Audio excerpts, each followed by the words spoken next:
Akala nila masarap ang buhay abroad.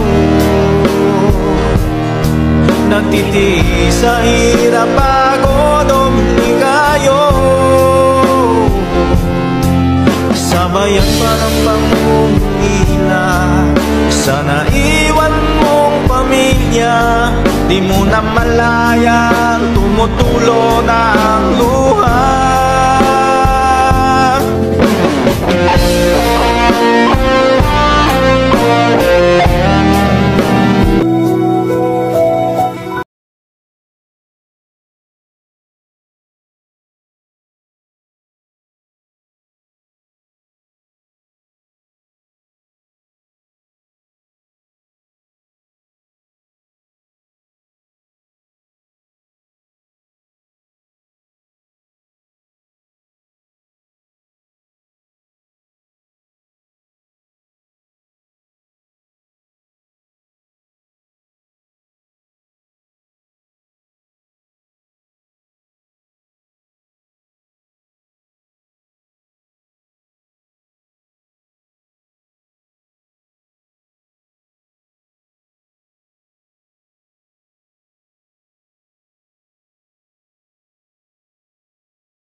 Siguro marami ka ng pera.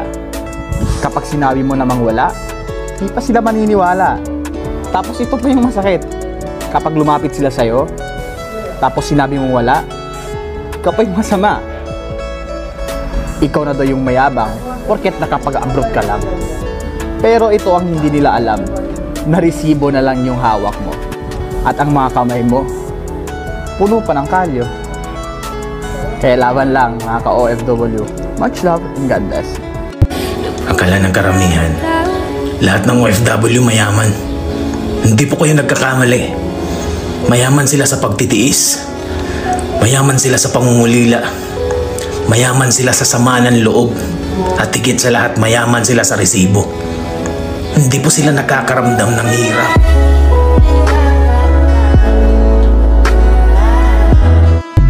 Shoutout sa mga pamilya namin dyan sa Pinas. Ito, Real Talk.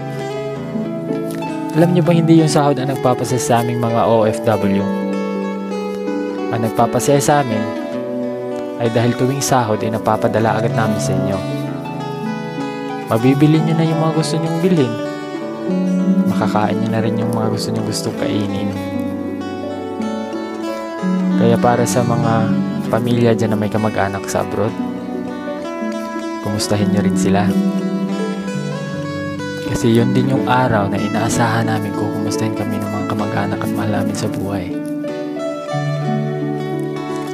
Kahit man lang kung kumain na ba kami, kung may kinakain pa ba kami. Dahil mas ramdam namin yung pagmamahal at pangungumusta sa panahon hindi namin inaasahan.